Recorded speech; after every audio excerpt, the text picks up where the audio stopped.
We're going to go now to Jacqueline Lulu Brown, and you chose as your the one you were most passionate about or resonated with, peace, justice, and strong institutions. Tell us why you chose that. Nancy, I've always, from a little girl, I've always sort of been that child that wanted to see equality across humanity and questioned when I didn't see it. At a very young age, I had being a baby boomer, I had real live, close, and up personal knowledge of what was happening during the civil rights era. Had a lot of insight into various different groups. And this still today, when I think back to 1968 and I look at we're in 2020, we are still really suffering from a lot of those things even now. And it's really going to take, and I'm going to stay with like our institutions.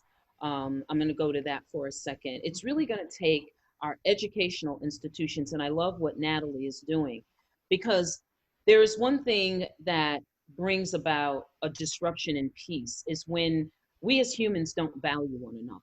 We don't value what we as individuals culturally, around race, creed, if we can't value one another, and that is something that is still missing in our institutions. We're not really teaching children history of everyone that brings that value. So it's not realistic that we would expect the generations that are here now and that are coming behind us to have true value for another culture if it's not something that's taught. And it has to be taught more than celebrating Black History Month Right, and having not one enough. month of the year where you talk about that. There should be inclusivity across the board where the curriculum, you have a span of 12 years to teach a child. Within that span of 12 years, we should be able to teach the cultures and the value of everyone from a historical as well as a real-time perspective.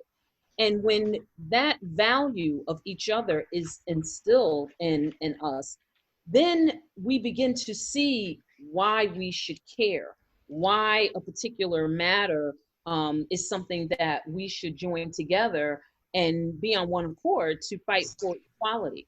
But if we don't see the value in one another, if I don't see value in what a Hispanic person brings, and if someone else doesn't see value in what I bring as an African American from our culture, from our DNA, and from who we are at our very core as a people. So I think from an institution, mainly the educational institution, there's a lot of work to be done there, and I'm extremely passionate about that. I'm extremely